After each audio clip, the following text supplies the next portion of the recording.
اب جو تیل کی قیمتیں ہیں نا ناظرین، وہ روس اور سعودی عرب مل کر طے کر رہے ہیں۔ اب یہاں تک صورتحال بنی ہوئی ہے، بہت پریشان ہے یورپ والے بھی اور امریکہ بھی، اس لیے وہ اب انتہا انہوں نے کر دی ہے کہ انہوں نے ہر صورت میں مشرقی بحیرہ روم پر قبضہ کرنا ہے، وہاں پر جو تیل اور گیس کے ذخائر دریافت ہوئے ہیں، تاکہ ان کو پھر ایک پائپ لائن بچھائی جا رہی ہے جو اسرائیل سے قبرص سے کریٹ اور پھر اٹلی اور یونان تک جا رہی ہے۔ تو یہ سارا معاملہ ہے، اس کی تفصیل بھی ابھی ہم آپ کے ساتھ شیئر کرتے ہیں تاکہ آپ کو اندازہ ہو کہ یہ جنگ اصل میں ہے کیا۔ ناظرین، یہ جو ذخائر ہیں ان کی جو مجموعی مالیت ہے وہ 4,500 ٹریلین کیوبک میٹر ہے، جو گیس کے ذخائر ہیں 4,500 ٹریلین کیوبک میٹر۔ جی ناظرین، 4,500 ہم کہہ رہے ہیں، صرف 4.5 نہیں کہہ رہے، 4.5 ٹریلین نہیں، 4,500 ٹریلین، اور جو کیوبک فٹ بھی نہیں، کیوبک میٹر۔ اور یہ جو ناظرین نہیں جانتے ان کے لیے ہم عرض کر دیں کہ جو ٹریلین ہے وہ خرب کو کہتے ہیں۔ اتنے بڑے ذخائر ہیں ناظرین، اتنی بہت بڑی تعداد میں۔ اچھا، اس کے ساتھ ساتھ پھر اربوں خربوں ڈالر مالیت کے تیل کے ذخائر بھی ان کے ساتھ ہی موجود ہیں۔ آپ کو پتہ ہے جہاں گیس ہوتی ہے وہاں تیل بھی ہوتا ہے، تو اس لیے اس کی مالیت کا آپ اندازہ ابھی فی الحال لگا ہی نہیں سکتے کہ اتنا بہت بڑی دولت پڑی ہوئی ہے، اور اس دولت پر یہ قبضے کی جنگ ہے۔ مین سٹریم میڈیا آپ کو یہ نہیں بتائے گا ناظرین، کیونکہ ان کے مفادات حکومتوں سے وابستہ ہیں اور حکومتوں پر پابندی ہے کہ وہ سچ نہ بولیں اور نہ کسی کو بولنے دیں۔ ناظرین، 850 ٹریلین کیوبک میٹر گیس کے ذخائر مصر کے ساحلوں کے سامنے ہیں۔ جی جناب، 850 ٹریلین کیوبک میٹر گیس کے ذخائر مصر کے ساحلوں کے سامنے ہیں۔ 750 trillion cubic metre gas Gaza اور اسرائیل کے ساحلوں کے سامنے ہیں۔ دریافت ہو چکے ہیں یہ سارے، ہم ان کی بات کر رہے ہیں، جو ابھی دریافت نہیں ہوئے وہ پتہ نہیں کتنی قیمتی دولت ہوگی مزید۔ 200 ٹریلین کیوبک میٹر گیس لبنان کے ساحلوں کے سامنے ہے مشرقی بحیرہ روم میں، اور 200 ٹریلین کیوبک میٹر ہی گیس شام کے ساحلوں کے سامنے ہے۔ 300 ٹریلین کیوبک میٹر گیس ترکی کے ساحلوں کے سامنے ہے۔ 500 ٹریلین کیوبک میٹر گیس قبرص کے ساحلوں کے سامنے ہے، اور 1600 ٹریلین کیوبک میٹر گیس شمالی بحیرہ روم کے بین الاقوامی پانیوں میں ہے، جس کی ملکیت پر ترکی، شام، یونان اور قبرص کے درمیان اور کریٹ کے درمیان جو ایک جزیرہ نما ہے ان کے درمیان جھگڑا چل رہا ہے۔ اس سارے ایریے میں ناظرین یہ اربوں خربوں روپے مالیت کا اربوں خربوں ڈالر کی مالیت کا تیل بھی موجود ہے۔ اسرائیل سمیت یہاں کچھ ممالک نے تیل اور گیس نکالنا شروع کر رکھا ہے پچھلے 10-15 سالوں سے، لیکن یہ زیادہ تر ذخائر جو ہیں یہ پچھلے 20-25 سالوں کے اندر ہی دریافت ہوئے ہیں، یہ پرانے ذخائر نہیں ہیں، لیکن جو ان کے حوالے سے ایکسپلوریشن ہے وہ پچھلے 10-15 سالوں میں شروع ہوئی ہے، اور کچھ گیس اور تیل نکل رہا ہے اور یورپ میں جا رہا ہے۔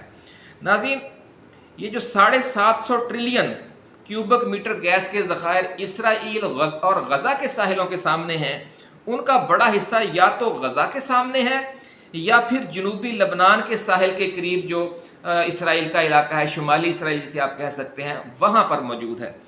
یہی وجہ ہے کہ اسرائیل مسلسل بمباری اور حملے کر کے ان علاقوں سے فلسطینیوں اور لبنانیوں کا انخلاء چاہتا ہے، اور پچھلے 15-20 برسوں کے دوران آپ کو یاد ہوگا، بلکہ اس سے بھی پہلے صابرہ اور شتیلہ کے کیمپوں پر اسی طرح کی بمباری کی گئی تھی جس طرح آج کل غزہ میں ہے، جو جنوبی لبنان میں تھے، تاکہ وہ اسرائیل کی کوشش تھی کہ وہ جنوبی لبنان کو بھی ہڑپ کر لے اور اسرائیل میں ضم کر لے، اور اس کی وجہ یہی تیل اور گیس کے ذخائر ہیں جو اس سرحد کے بالکل سامنے ہیں جہاں پر سرحد جنوبی لبنان کی اور اسرائیل کی ملتی ہے۔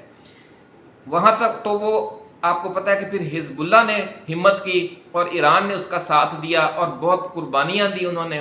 پہلے فلسطینی الفتح لڑتی رہی، لیکن ان کو تو انہوں نے قابو کر لیا تھا اسرائیل والوں نے، لیکن پھر حزب اللہ نے ہمت کی اور جنوبی لبنان کو آزاد کروا لیا۔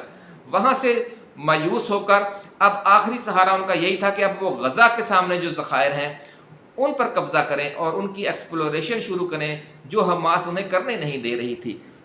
ناظرین، غزہ کے ساحل کے سامنے جو ذخائر ہیں نا، وہ इतने ज़्यादा हैं कि वो भी कई ट्रिलियंस डॉलर के हैं, और उनमें जो दो है ज़ख़ीरे हैं गज़ा के, जनूबी गज़ा के सामने हैं, वो थोड़ा हटकर हैं जो गज़ा सिटी के सामने हैं, लेकिन जो शुमाली गज़ा है वो बिल्कुल एक ज़ख़ीरा ऐसा है कि जो बिल्कुल साहिल के ऊपर है, उसका कुछ हिस्सा खुश्की पर है और बाकी सारा समुंदर के अंदर है।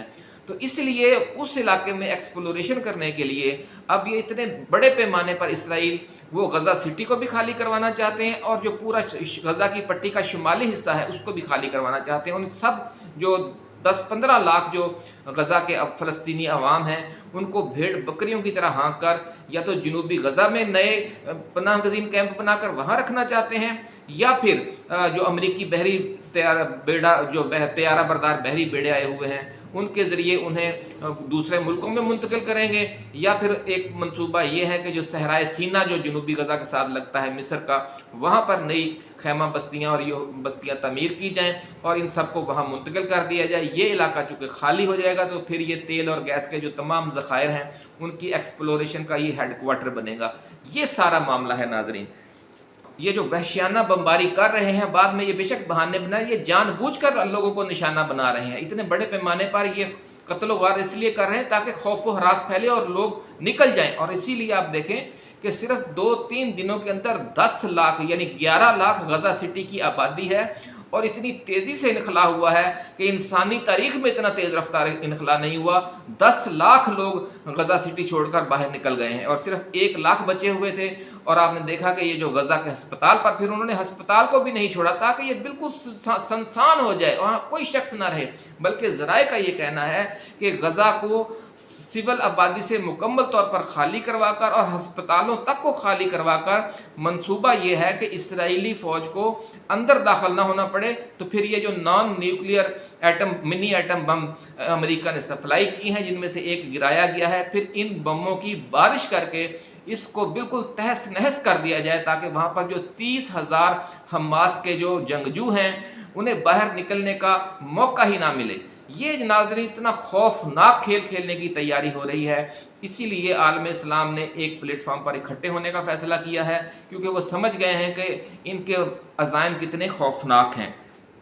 नाज़रीन, एक मंसूबा इस दुनिया की बड़ी बड़ी ताकतें बनाती हैं और एक मंसूबा मालिक कायनात अल्लाह रब्बुल इज़्ज़त का होता है। और मशहूर फ्रेज़ है कि man propose God dispose, man proposes God disposes, कि इंसान मंसूबा बनाता है, अल्लाह ताला उसे ख़त्म कर देता है। एक तरफ मशरकी बहीरा रोम के खरबों डॉलर मालियत के ज़खायर निकलने का जो वक़्त आया है, तो दूसरी तरफ दुनिया में ताकत का जो तवाज़न था, यूनिपोलर वर्ल्ड थी, वो ताकत का तवाज़न ख़त्म होकर अब नया ताकत का तवाज़न बन गया है और एक नया स्ट्रेटजिक ब्लॉक बन रहा है। और बहुत जल्द आप देखेंगे कि फिर ये बाईपोलर यानी 2 कुतबी निज़ाम दोबारा होने जा रहा है। और इसराइल, कब्रस, क्रीट और यूनान ने मिलकर इस दौलत को यूरोप पहुंचाने के लिए समुंदर और खुश्की में 16 अरब डॉलर मालियत की जो एक बहुत बड़े मंसूबे के तहत पाइपलाइन बिछाने का सिलसिला शुरू कर रखा है, उसकी तैयारियां हो रही हैं। उसके बारे में ये बताया जा रहा है कि ये जो पाइपलाइन है इसके ज़रिए 10 अरब क्यूबिक मीटर गैस हर साल यूरोप में ट्रांसफ़र की जाएगी इस इलाके से। और ये जो इसकी पाइपलाइन की लंबाई है वो 1900 किलोमीटर होगी, यानी ये इसराइल से शुरू होगी, फिर ये क्रीट तक जाएगी, कब्रस, क्रीट और यूनान और इटली, और फिर उससे आगे जाएगी। यानी आधी ये पाइपलाइन समुंदर के अंदर बिछाई जाएगी और जो आधी है वो खुश्की पर होगी। ये नाज़रीन सूरत हाल है। और ये जो बहीरा रोम के जो ट्रिलियंस ऑफ डॉलर के ज़खायर हैं, फिर इनके ज़रिए अगले 30-40 सालों के लिए यूरोप की ज़रूरियात पूरी की जाएंगी, ताकि वो ना रूस का मोहताज रहे और ना जो मशरिक़ वस्ता के अरब ममालिक हैं वो उनका भी मोहताज न रहे। ये असल कहानी है नाज़रीन।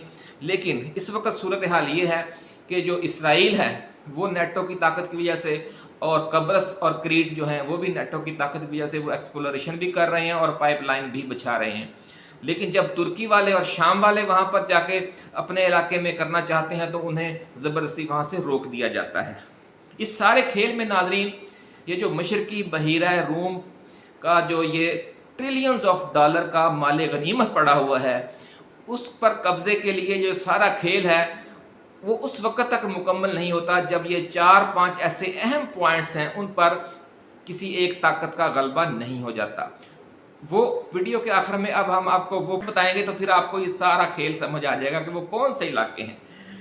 इनमें नाज़रीन जो 5 पॉइंट्स हैं उनमें सबसे जो शुमाल में पहला पॉइंट है वो मगरबी कुर्दिस्तान का इलाका है, जहां पर आपको पता है कि कई सालों से लड़ाई जारी है, प्रॉक्सी वार जारी है और अमेरिका उनकी सपोर्ट कर रहा है। उसके बाद जो दूसरा पॉइंट है वो शाम का शहर हलब और इसका जो मगरबी साहिल इलाका है वो है। और आपको पता है कि शाम में जो अमेरिका ने दाश खड़ी करके वहाँ पर एक प्रॉक्सी वार शुरू की थी और ख़ुद अमेरिकी फ़ौज का भी वहाँ पर अड्डा है और इसराइल ने भी वहाँ पर बहुत तबाही और बर्बादी की बशार अल असद की हुकूमत ख़त्म करने के लिए। तो ये दूसरा अहम पॉइंट है जो मशरकी बहीरा रूम की इस दौलत पर कब्ज़े के लिए ज़रूरी है। तीसरा पॉइंट नाज़रीन जनूबी लबनान है और आपको पता है कि साबरा और शतीला के कैंपों पर जो क़यामत बर्पा की गई थी उस वक्त से लेकर और फिर जो हिजबुल्लाह के साथ जंगें हुई हैं उसके बाद और अब तक ये मामला वहाँ पर चल रहा है। यहाँ पर भी इसराइल कब्ज़ा करना चाहता था। ये तीसरा अहम पॉइंट है। चौथा पॉइंट नाज़रीन गज़ा है और जहाँ पर इस वक्त क़यामत बर्पा है, इसकी तफसील हम आपको पहले भी बता चुके हैं। और पाँचवा पॉइंट जो है वो नील का साहिल यानी शुमाली मिस्र है। तो नाज़रीन अब आपको कुर्दिस्तान, शाम, जनूबी लबनान और गज़ा में पिछली कई दहाइयों से जारी प्रॉक्सी वार और दाश के क़याम की असल हकीकत, असल साइंस समझ आ गई होगी। अमेरिका, यूरोप और इसराइल मुसलमानों के इन इलाकों में मुसलसल खून की होली खेलकर और मिस्र में अखवानुल मुस्लिमून की जमहूरी हुकूमत का फ़ौज के ज़रिए तख्ता उल्टवा कर ये सारा खेल खेल रहे हैं। और जो अब्दुल फत्ताह अस-सीसी का मार्शल लॉ लगा इसीलिए, हालांकि वो बज़ाहिर जमहूरी क़ुव्वतें हैं, जमहूरी ममालिक हैं, उन्होंने मार्शल लॉ की हिमायत कर रहे हैं इसलिए कि बहुत बड़े पैमाने पर मिस्र के साहिल के सामने 8,500 ट्रिलियन क्यूबिक मीटर ज़खायर है नाज़रीन। और अवाम के जो मुंतखब लीडर थे मोहम्मद मुर्सी और उनके साथी हज़ारों लोगों को फांसियाँ देकर और सज़ाए मौत देकर जो मिस्र पर उन्होंने अपना कब्ज़ा मुकम्मल करवाया हुआ है, अपनी जो प्रो वेस्ट गवर्नमेंट है जो मोहम्मद मुर्सी की, वो मुसल्लत की हुई है। लेकिन अब ज़रा का ये कहना है कि हालात इतने ख़राब हो रहे हैं कि जो अब्दुल फत्ताह अस-सीसी हैं वो भी परेशान हैं कि क्या मैं अब प्रो अमेरिकन अपनी पॉलिसी जारी रखूं या जो ये इस्लामी ममालिक का और चीन और रूस का नया स्ट्रेटजिक ब्लॉक बन रहा है उसे ज्वाइन कर लूं, क्योंकि वो तन्हा रहकर तो अरब में ज़िंदा नहीं रह सकते, क्योंकि सूडान भी उसी ग्रुप में शामिल है जिसमें सऊदी अरब शामिल है और जो यमन है और जो दूसरे ममालिक हैं और जो दूसरी प्रॉक्सीज़ हैं उनमें से ज़्यादातर का ताल्लुक या ईरान से है और या रूस से है। इसलिए मिस्र को भी बहुत से खदशात लाक हैं और ये भी हो सकता है कि मिस्र में भी किसी वक्त कोई मामला या खाना जंगी शुरू हो जाए। इसलिए सूरत हाल पूरे खित्ते की बड़ी तेज़ी के साथ बदल रही है। नाज़रीन जो मिस्र की मशरिक़ वस्ता की 3 बड़ी ताकतें हैं, तुर्की, ईरान और सऊदी अरब, उनका एक पेज पर आ जाना और अमरीकी सदर के उर्दन के दौरे के दौरान जो 5 मुल्की सरबराह इजलास है जिस तरह हमने आपको पहले बताया उसका कैंसिल कर दिया जाना, ये सारे जो इशारे हैं वो इसी तरफ जा रहे हैं कि इस बार जो मगरब है और अमेरिका है और इसराइल है और इंडिया है, इनको बड़ा सख्त मुज़ाहमत का सामना होगा। एक इंटरनेशनल लेवल पे एक जवाबी समझ लें कि एक जवाबी आलमी क़ुव्वत तश्कील पा रही है अल्लाह के फजल व करम से। इसकी जो हम तफसील है वो हम अब चूँकि वीडियो बहुत लंबी हो गई है, ये जो जवाबी एक क़ुव्वत स्ट्रेटजिक ब्लॉक बन रहा है इसकी सारी तफसील और इसकी हिकमत अमली अब क्या बन रही है और इस हवाले से क्या चल रहा है अंदर खाते, ये सारी तफसील अब हम आपके साथ अगली वीडियो में शेयर करेंगे। और ये भी बताएंगे कि चीन, रूस, तुर्की, ईरान, इराक, शाम, सऊदी अरब, मुत्तहिदा अरब अमारात, कतर और अफ़गानिस्तान समेत खित्ते में जो ये नया स्ट्रेटजिक ब्लॉक तश्कील पा रहा है, इसकी वजह से पाकिस्तान और भारत की सियासत में क्या बड़ी बड़ी तब्दीलियाँ आ रही हैं आने वाले चंद महीनों या 1-2 सालों के दौरान, ये भी कल हम आपके साथ शेयर करेंगे। और जो इसराइल हमास जंग फैलने से तेल और गैस की कीमतें ख़ास तौर पर यूरोप में आसमान से बातें करने लग जाएंगी और जो महंगाई की एक नई लहर आएगी। हमारे यहाँ तो महंगाई है ही, लेकिन जो इस दफ़ा यूरोप में महंगाई आएगी उसकी भी हम कुछ तफसील आपके साथ शेयर करेंगे। और जो दुनिया इसकी वजह से तीसरी आलमी जंग का क्यों शिकार हो सकती है, ये भी अहम मामला है, इस पर भी बात करेंगे। उस वक्त तक के लिए इजाज़त दीजिए। अल्लाह हाफिज़। पाकिस्तान जिंदाबाद।